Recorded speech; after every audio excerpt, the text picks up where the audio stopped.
Narito tayo ngayon upang matunghayan ang nakakakilig, napaka-sweet at talaga namang sobrang pinakainaabangan ng mga fans na love story ni Kalingap Dan at ni Joy. Sa video na ito ay pinakilala ni Kalingap Rab muli si Joy at kung ano na ang kanilang status sa buhay simula na patayuan sila ng bahay. Si Joy rin ang pinag-aaral ng Kalingap ng libre kaya naman pinakita niya ang kanyang uniform sa kanila. So, yun nga po na, congrats na tagal na rin nating pinagsamahan natin. Siguro magdadalawang taon na rin. Pero thank you na kasi subok na talaga ang yung loyalty sa Kalingap. Ganon din si Joy. So, masaya pala kayo na yun, naka-enroll na si Joy. Masaya naman ako. Di ba tanda mo na yun dati nung muntik na kayong mahinto siya. Oo, mahinto sa mahinto talaga siya noon. Muntik na siyang mahinto. Di ba, Nay? No? Ngayon, magka-college na si Joy. Magka-college na siya. Napanood nyo na yung namin, yung pag-enroll. Napanood ko yun. So, ayun na, mga-college na si Joy. Ano yung pagkaramdam? Masaya ako. Ba't po kayo naiiyak kung masaya kayo na? Masaya ako. Pero bago na, kumbaga marami rin nangyari, di ba, Nay? Sa loob ng Kalingap community, marami na din nangyari. Ano po na yung masasabi nyo sa mga nangyayari kay Joy? Siyempre, bilang nanay, no, ngayon lang kita matatanong, may mga nangbabash kay Joy. Ano po yung gusto nyo sabihin? Ito yung time para may pagtanggol nyo naman po. Yun na nga. Masakit para sa akin, pero hindi ko na lang pinapansin. Sabi ko, bahala na yung anak ko. Oo, siyempre isang nanay, baga ako masakit sa akin. At nagbabasa talaga ako ng mga comment. Sabi niya nito, alam ko na nakikita niya na minsan, napapansin niya na nagluluha na lang ako. Ay, gano'n? Sabi niya, bakit? Sabi ko, wala ng anak ko. Kailangan, sabi ko, wala anak ko. Sabi ko, naman nag-iiyak ka. Sabi ko, wala. Hindi ako sa kanya nagsasabi. Pero talagang masakit baga para sa akin. Kaya lang sabi ko sa kanya, huwag ka na akong magbasa. Ako ang may karapatang magbasa, ikaw ay hindi, sabi ko. Kasi kaya naman ako nagbabasa, inisip ko baga. Siyempre gusto ko rin malaman, mamaya meron na palang iniisip na hindi maganda sa anak ko. Wala pa akong alam, kaya nagbabasa ako. Natulo man yung luha ko, pero baliwala. Natulo talaga yung luha ko. Kumbaga, tawag dyan, kahit marami na kayo nababasa noon pa man, nananahimik lang talaga kayo, Hindi na.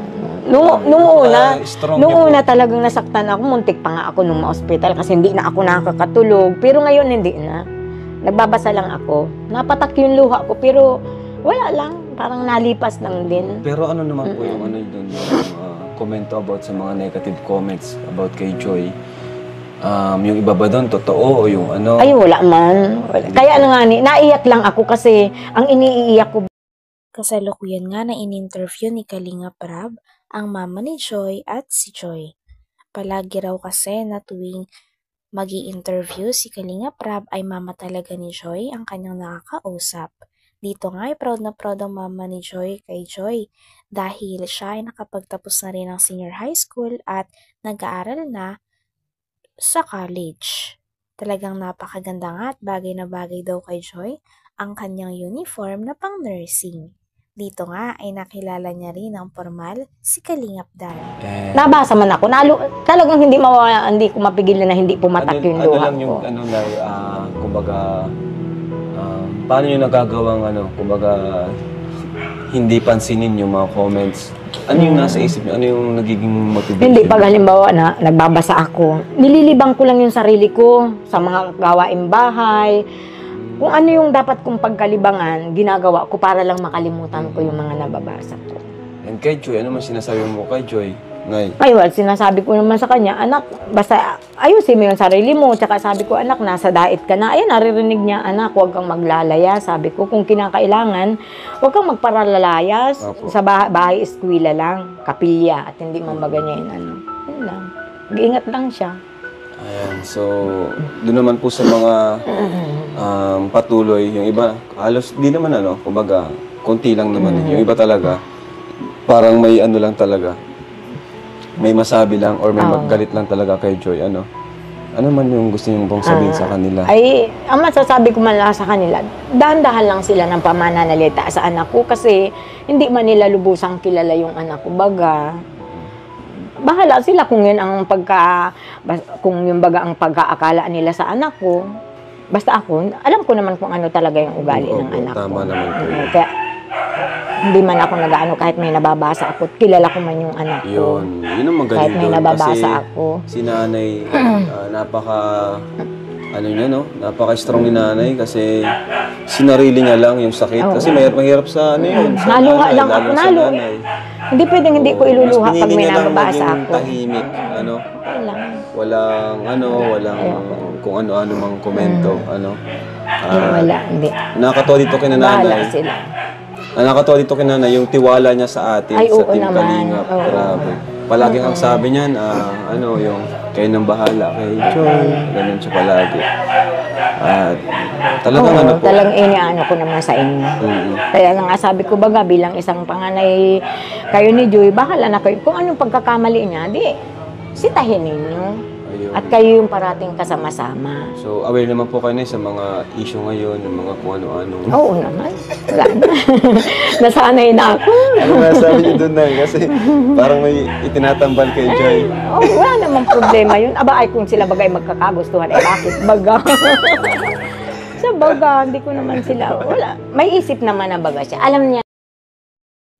Dito nga'y pinag-usapan nilang pinagdaanan ng mama ni Ate Joy habang sila ay pinapalaki dahil ang mama nga ni Joy ay single mom. Tatlo rin sila na magkakapatid na pinalaki ng kanilang mama kaya naman sobrang naiintindihan ni Kalinga Prab ang hirap sa buhay na nararanasan ni Joy at ng kanyang pamilya. Ngunit ngayon ay mas masaya na nga sila dahil guminhawa na kahit Sa pangaral sa kanya. Tama. Hanggang ngayon. Ang galing ni nanay. Grabe si nanay. Napaka-mature din nanay talaga, no? Kahit yung panganay niya nga ay ganun pa rin ako dun sa panganay ko. Pag alam kong mali yung ginagawa, talagang sinisita ko siya kahit may asawa na. Isipin nyo na yun. Isipin nyo makalingap ng si nanay talagang single lang siya, single mom. Wala na po siyang asawa. Matagal na, nanay. At siya nagpalaki sa kanyang 3 anak na babae. Mahirap po yun, di ba? Yung wala kang katuwang. Di Kaya ba? nga yung sinasabi Nay, wala ko, kang katuwang. wala, ako kang lang. kausap. Kung ano ba Kung ano yung problema Oo, namin, yan. kami lang mag-irina pag halimbawa may problema ako, pag umuwi ito, di nag-uusap-usap kami mag-irina kung ano yung dapat namin gawin. Kami lang.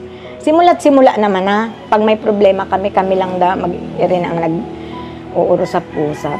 Yun lang naman po kasi yun nga, tagal rin namin kayo hindi na kumusta po. At si Joy naman palagi din naman nandun sa daet, di ba? Buti nga po na pinapayagan niyo po si Joy pag sinasama namin. Ay, oo naman. Oo naman. Payag naman ako. Kahit saan, sabi ko naman sa kanya. Saka magtiwala ka lang naman sa Oo, amin. yun lang Hindi naman ang pababayaan anak ko. si Ay, Joy. oo. Matagal na Lahat simula't naman po simula. sila. Oo, di Saka ba? sabi ko Tagal sa kanya, na. anak, kung ano yung gusto ni Kuya Rab, sundin mo kasi hindi ka naman nila ilalagay sa Oo. sabi ko sa Hindi kanya. naman Sige lang namin anak ko. pababayaan si Joy talaga. Hindi naman pababayaan si Joy. Mas lalo na napatunayan natin lalo ngayon kung gaano si Joy ka loyal sa Kalingap, di ba? Wala ka maririnig sa kanya na negative Ay, about wala. sa Kalingap po. Minsan nga ako pa ang sinisita niyan.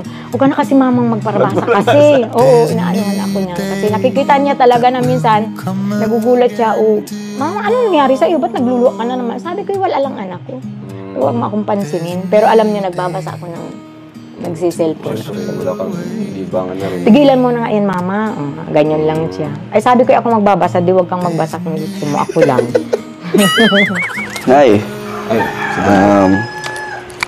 gusto ko bang ng formal sorry sa'yo sa personal dahil yun, sa nangyari po sa mga bashing kay Joy, sobrang dami po na nadamay po talaga si Joy. Kaya pasensya na po, pati po kayo naapektuhan. Siyempre, di ba nanay po kayo talaga. Masakit po talaga din na mabasa niyo po yung mga kung ano-ano po about kay Joy na hindi naman po totoo. Kaya pasensya na po. Okay lang. Basta kilala ko naman yung anak ko.